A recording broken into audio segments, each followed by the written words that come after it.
Hi everybody, it's Mike Newman. It's Monday morning finish line. It's October 15th. Oh my gosh. Was it busy for you? It was busy for me. What can I say? Sleep is a novelty this time of the year for me, and as you can tell. And I should say good afternoon because probably this will not be published until Monday afternoon. Long weekend, but it's a good long weekend, you know. We had a ton of conference meets. I'm going to tell you right now, I'm not going to be able to mention every conference meet and every invitational on this show. We don't want to do a War and Peace 5-hour marathon show. You guys would tune out quickly. We're going to stay professional here. We're going to try to keep it 30 minutes or less. Good luck. If you do want to read about my thoughts or highlights from your favorite conference meet, go to ilxctf.com. And I highlighted every meet from Thursday through Saturday. And then recaps from Southwest Prairie, DuKane, and West Suburban Silver, which I was at. So three great meets. I'm busy. So let's start with Southwest Prairie. And like I said, I was at 3 meets. Southwest Prairie. So here's the thing with the athletic directors at in that conference. I'm talking to you guys. Knee-jerk reaction last year when it started to pour on that conference Saturday last year, where we had tons and tons of rain and you didn't get your awards out. So let's move it to Friday when nobody can come and kids miss most of school, which never a good thing to miss school. But towards the end of the year during track season, yeah, I can understand that a little bit. But in October, come on. And plus the fact it was raining. How ironic was that? I saw a lot of good team races this weekend. The girls' team race at Southwest Prairie, Minooka and Oswego fighting head-to-head. I think it was like 4 points, 38-42, with Vivian Van Eck winning the individual race. On the boys' side, Christian Knowlton pulled away from Luke Wentz of Oswego East, winning that by about 10-11 seconds. Oswego East is the real deal. They had a great pack, like a 7-second split on 4 runners, 30-second split on 5.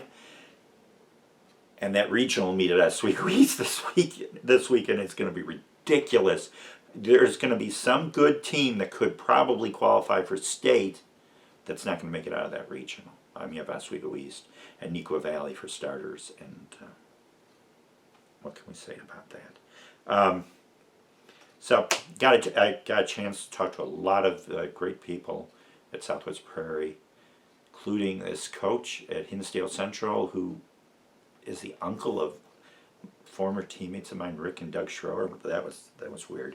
And got a chance to talk to Juliana Stogsdill of Plainfield North. She had a little bit of a foot problem where she was out for 9 days. She got the go-ahead from her doctor, and I wrote about that. So, she ran 17:28 a few weeks ago at Detweiler. She was shut down. The injury shut her down right after Twilight, where she got 16th, and she'll be back. That was her first run in her conference meet where she got 8th overall. So she'll be back. She'll be down at state, maybe with her team. We'll see. So that takes care of that with Southwest Prairie. DuKane, holy smokes, what 2 fantastic boys races. I'm looking at the time here. Oh, only 4 minutes in. Okay. New conference, new competition. The girls' race was fantastic. Batavia and Wheaton-Warrenville South are going back and forth. The entire race coming in at the end. And Wheaton South won by 2 points, 54-56. Individual race, Katrina Schlenker of Batavia, 16:50 on that course. And boy, did she move that final mile. She moved away from Alice Abbott from St. Charles East. We've got the videos up on ILXCTF. just a great race. And to come down to 2 points like that, both teams are going to be at state. And I got a chance to talk to Rob Harvey from Wheaton-Warrenville South, the girls coach there. Here's a part of that interview. What's going through your head during that race? That was such a great team race. Well, it was, and we knew it was going to be a good team race, or actually a great team race. I mean, Batavia's a great program. Chad Hillman does a great job over there. They've got an unbelievable feeder program with their middle school. They've got one of the best runners in the state. Their kids matched up really close. All the looking and the planning we did this week was all, both of us, within 1 or 2 points each way. So we knew it was going to be that way. Like I said, they're a great program, and we're not going to be able to see them until the state meet now. Hopefully, we both qualify. So we, plus this was the first year of the DuKane conference, and you can only get a chance to do something first once. And so this was really important. And from a total team standpoint, winning the Fresh Soft Team Championship, winning the and having the individual champion in that, winning the varsity, and then winning the JV Open and having the individual champion in that. That's really special for our kids. So, you said best race of the year. What made it the best race of the year so far this year? Well, we've been really set kind of in our order. And we had, junior Haley Ansel just really stepped up. Not taking anything away from any of our other kids. It's just Haley really stepped up. And we've been waiting for that. She and Caitlin Ettinger are really good late season runners. They have been that way their first couple of years in track and everything. And that's a really positive sign for us that they both are progressing the way they are. We tried some different things with some different race plans with a few of the kids, knowing and keeping our mind on the end of the season and the process. So, Sam Pogos ran a great race, put herself in a position that she hasn't been in this year so far. And Laurel Moneysmith had a great week of training. And then we had a freshman, Annie McAbobby, step up. Fifth runner for you today. Fifth runner today. After her win at Twilight, really is now progressing into a confident varsity level runner. There's no grade levels at this time of year. There's runners who are running really well. And then Sarah Carney had a great race today. Tess Rakova continues to evolve. Right. So our team is going on, but then our JV and slash open kids really gave us a lot of things to think about today, and our Fresh Soft kids doing some great things, scoring 33 points, and the open kids scoring 17. Yeah. Great inaugural meet for us. Sam Poglish is a leader. I mean, she's only a sophomore, but she acts like a senior. She is extremely mature for her grade. Is so hungry to get better, so trusting with the coaching staff and race planning and training. She is willing to step out of her comfort zone all the time, and just a wonderful kid to coach. Laurel Moneysmith, really big leader on our team, and kind of our barometer. Absolutely. So, hey, your son at Upstate 8 today, Ryan.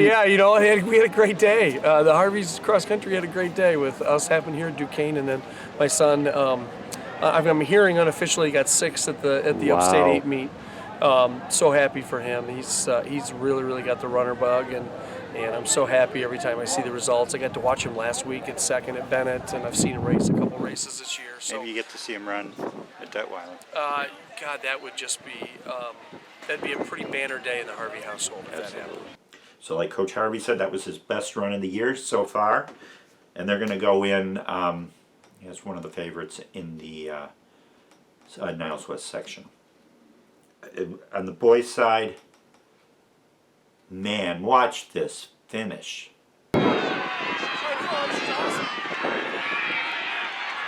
And Hornstein just put the hammer down with about 150 to go.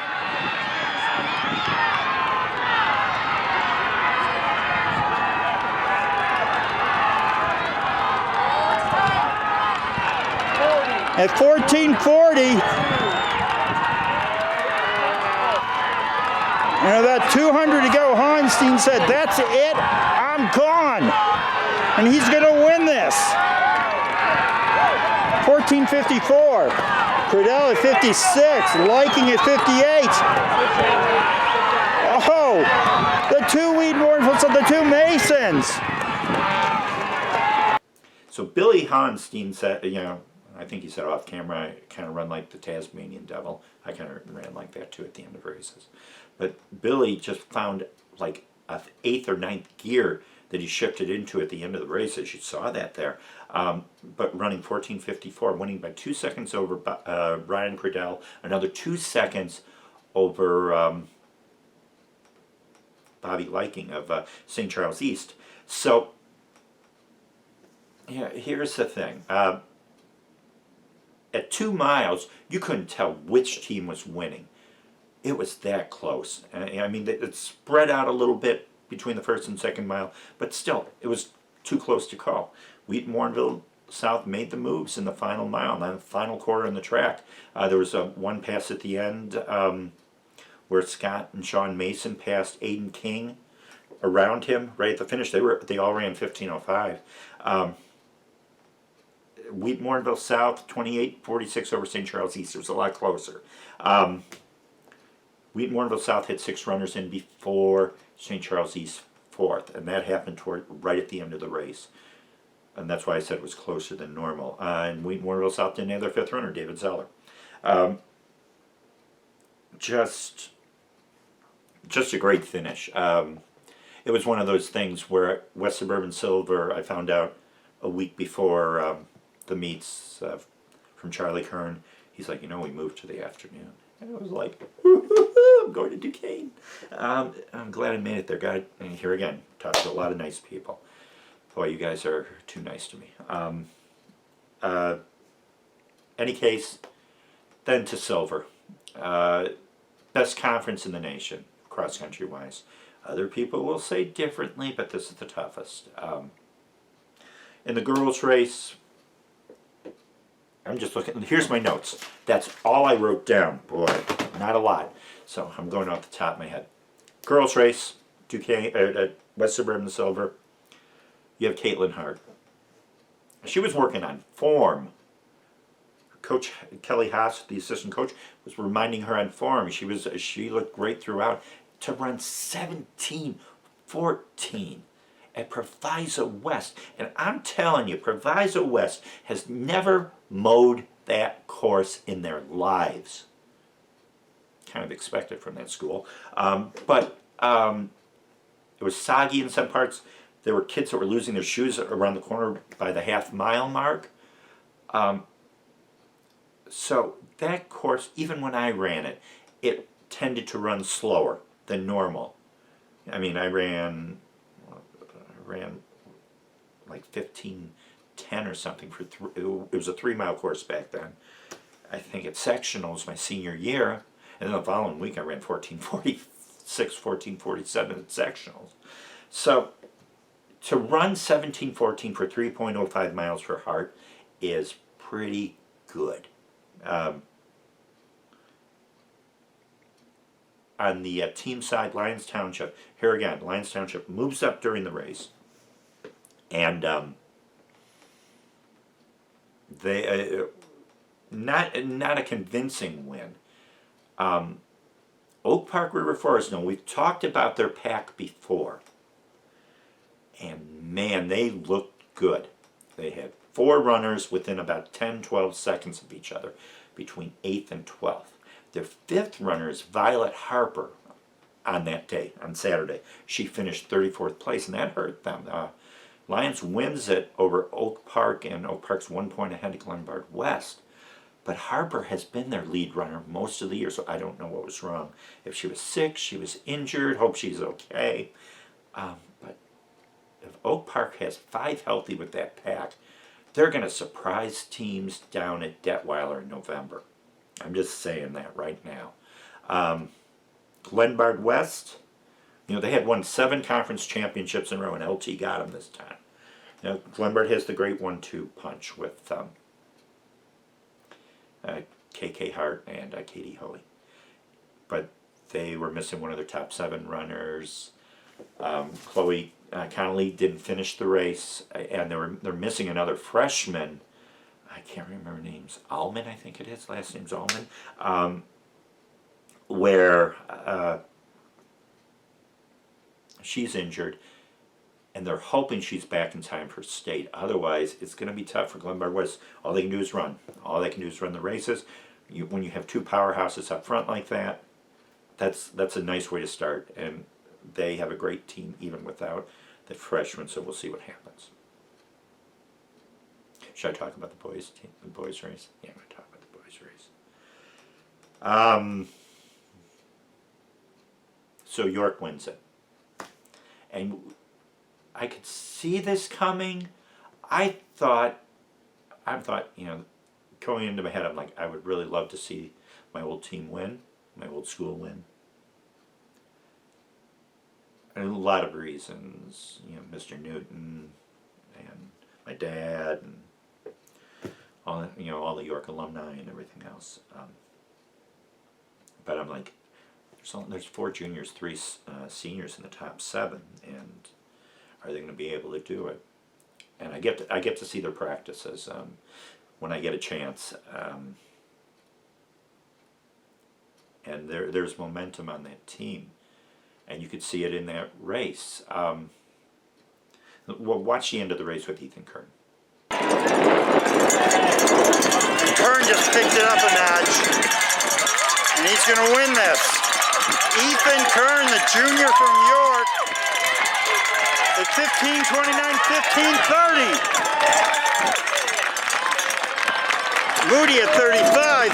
Here comes Klisch. York's going to have 3 in the top 5.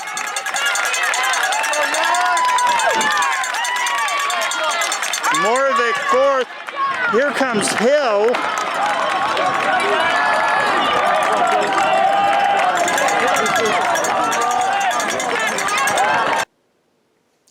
So Kern wins it, Moody's second. Moody was making a move on Kern at the end.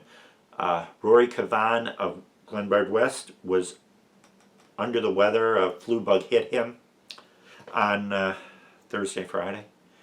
And so he faded towards the end of the race. He'll be back next week at regionals. God, that regional race with Wheaton-Warrenville South, York, and Glenbard West. Holy smokes, that's going to be good.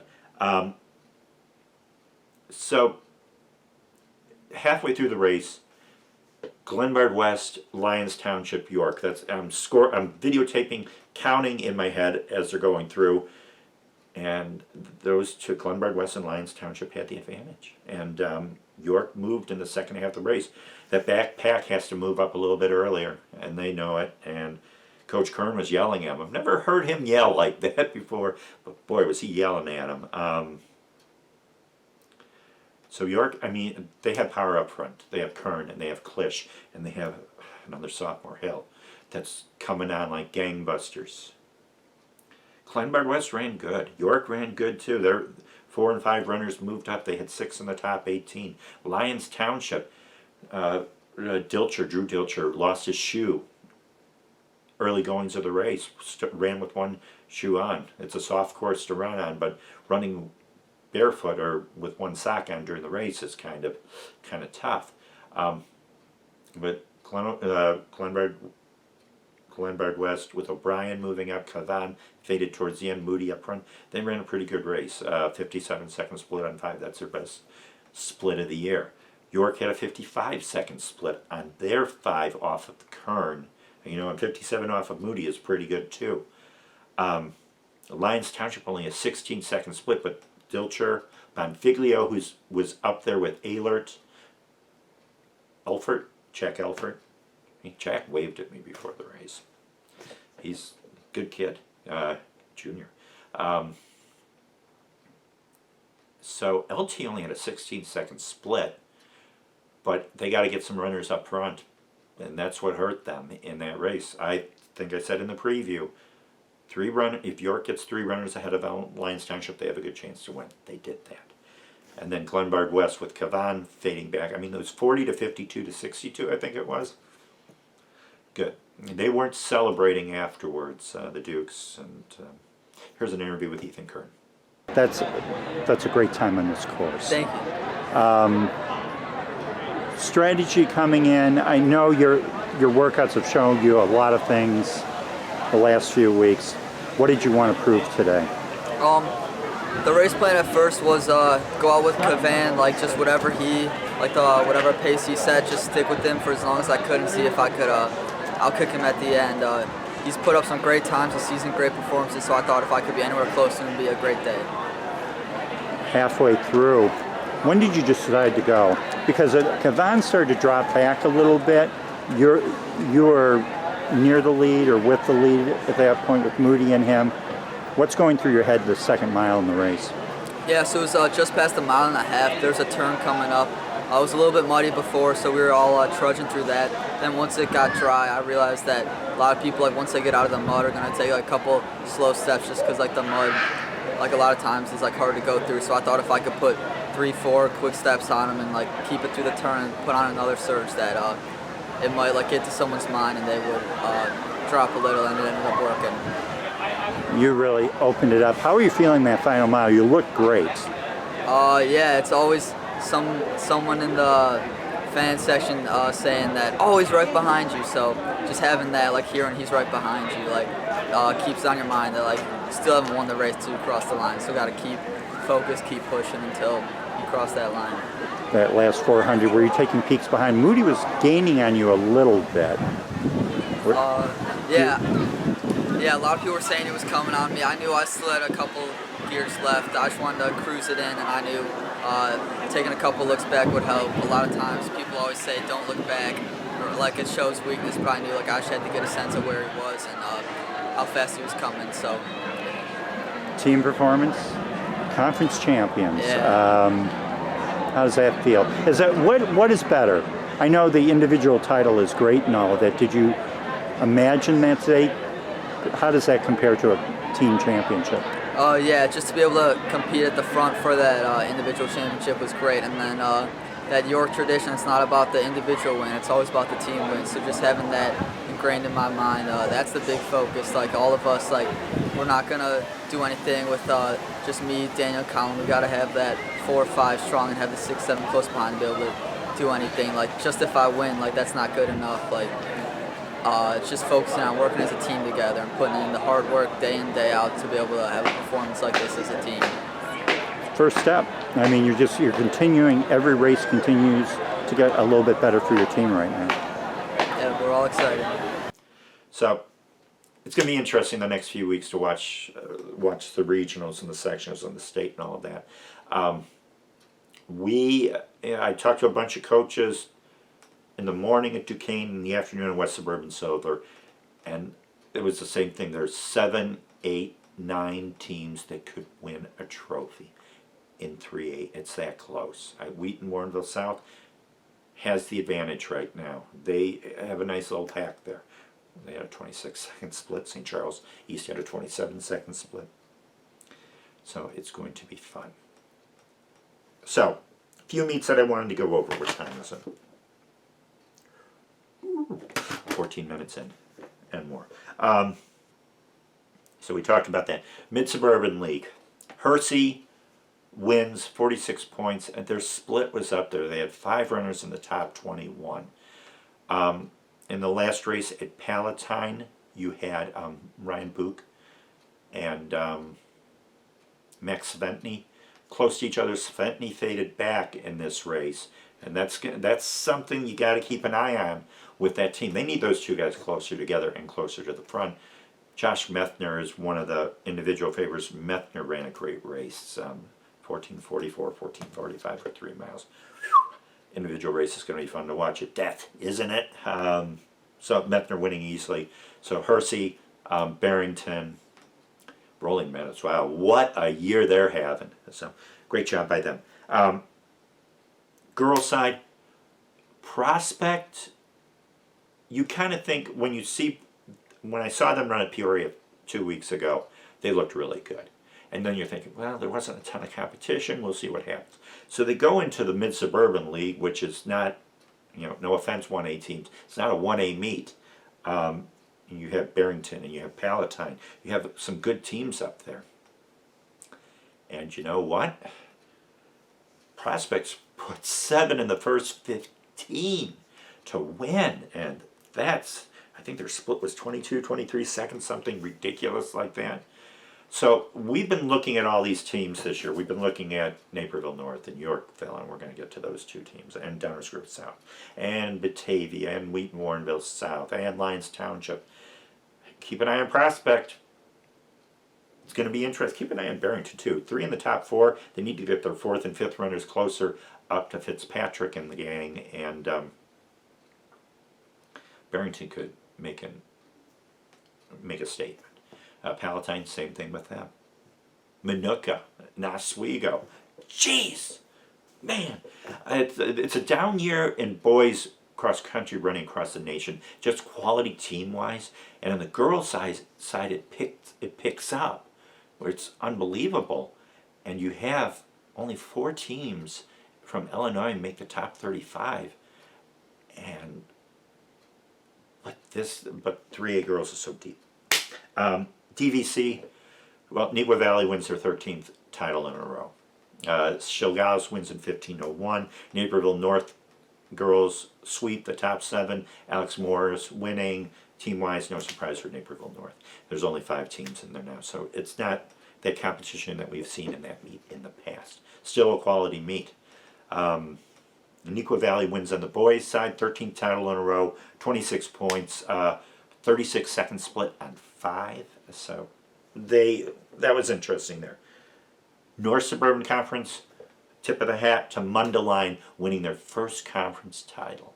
How about that? That's great for them. Had a nice little split with them, but winning over Lake Zurich. Lake Zurich has been the king of the hill in NSC, and this time it was Mundelein's turn to win that.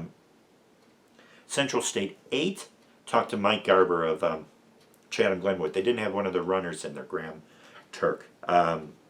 He's going to be back. He'll be running regionals and sectionals, and Chatham-Glenwood got 3rd. How that affects ratings, don't know. But 3rd behind U-High Normal University. Hi, remember the boys team is in 3A, girls is in 2A. Boys are going to make some statements down in their regional and sectional. That's going to be great, because you have Yorkville boys ran great. Minooka boys are coming on. You have Edwardsville and O'Fallon. Holy smokes, O'Fallon by 2 points over Edwardsville at Southwest Conference. Wow. So you have that. That sectional is gonna be tougher than normal. And everybody has made jokes, oh, you want to go down there, but it's a tougher sectional this year. What else? I ran out of notes. So, as Chatham-Glenwood boys, a little bit angry, and that they got 3rd. See what kind of statements they make in the next few weeks. I think they're going to be ready to go. Garber said that they think that they found a 5th runner in Thomas Herbst. If they get closer, I forgot what their split was on 4. That'll make things interesting. What else? I think we talked about everything else. Big North Conference. Riley Wellston run there, but like in the girls' race, Rock Falls 48, Winnebago 49, Dixon 50. Dixon boys win on the boys' side. Chicago Public League, Whitney Young wins, but keep an eye on Whitney Young the next few weeks. Their number 2 runner is a freshman, Daphne Murray, I think it is. And Bob Geiger, who's timing the West Suburban meet, told me that she's going to be concentrating on soccer for her soccer team for the rest of the way through. Club soccer, or I don't know what soccer it is this time of the year. I don't remember. I can't remember. So without her in there, Whitney Young would have made things interesting in that Niles West section. So we'll see what happens. But they win the team title. Taft getting 2nd on the girls' side. Way to go, Taft! That's their highest finish ever. It's the city championships on the boys' side. Whitney Jones 11-second split. Wins it.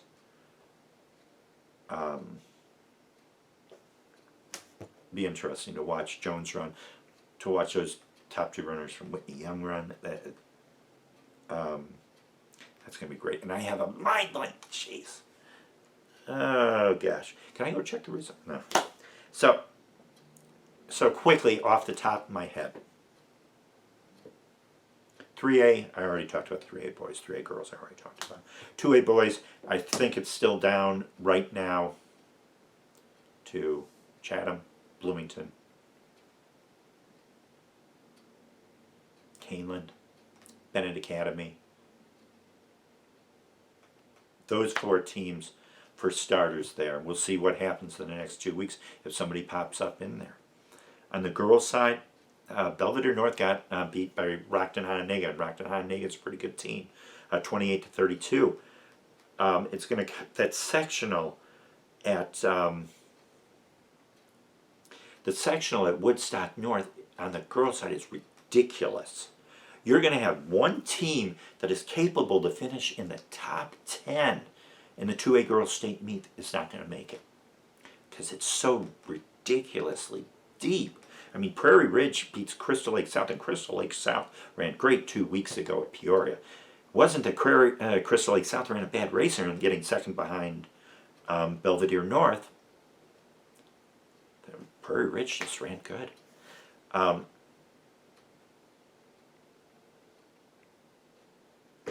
then Vernon Hills, Belvedere North. Vernon Hills got second behind New Trier at Central Suburban League. Central Suburban League, Tommy Brady runs 14:45. Main South looked good there.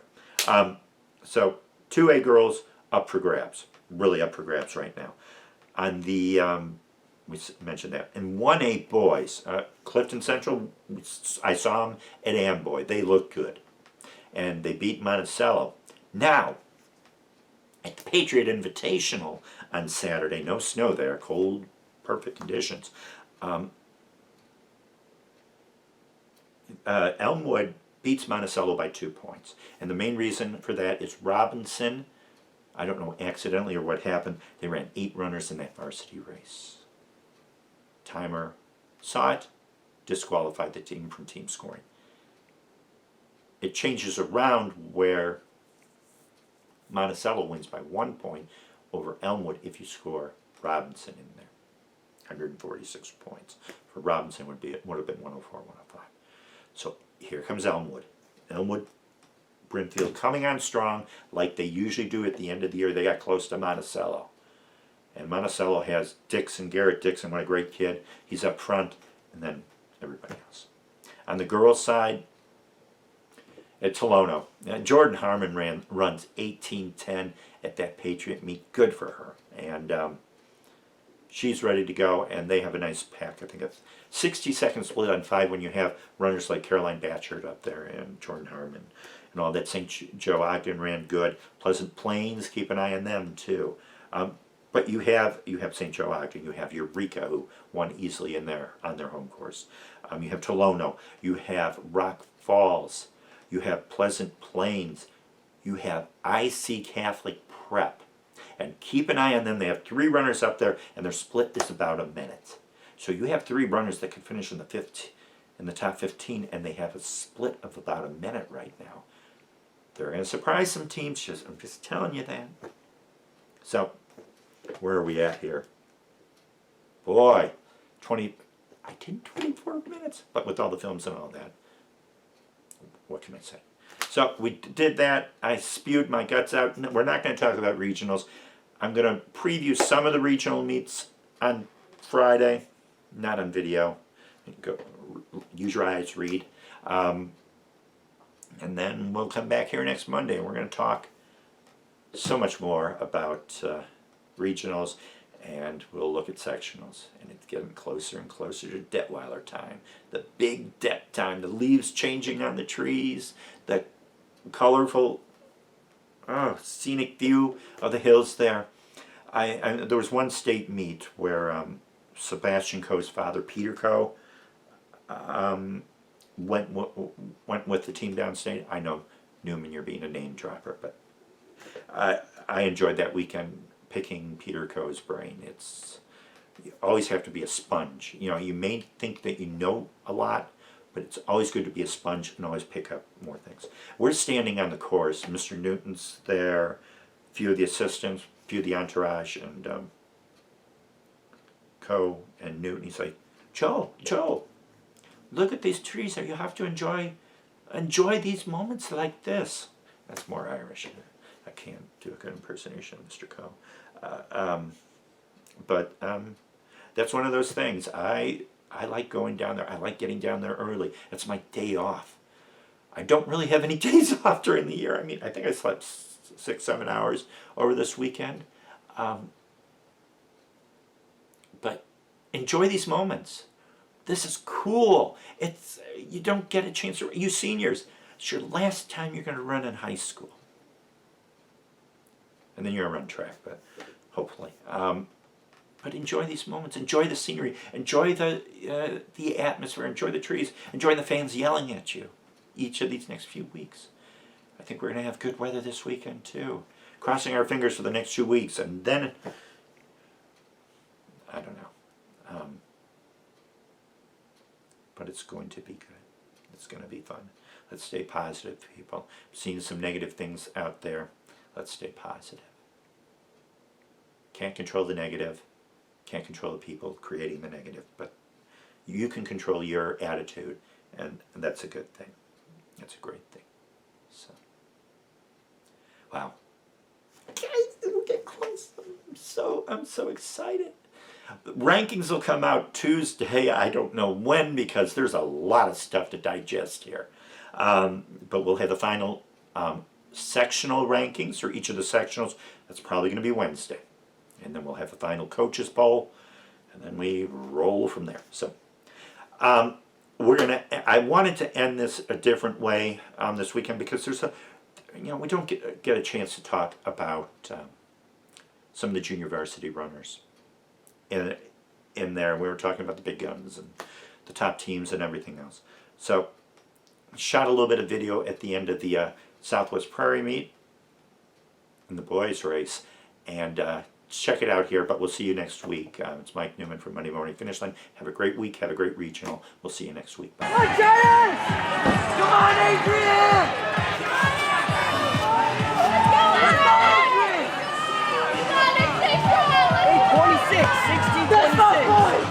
Good job, Giants! Good job!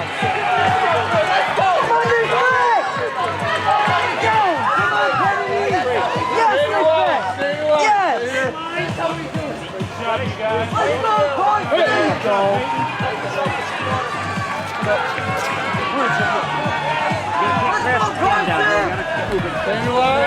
Carson!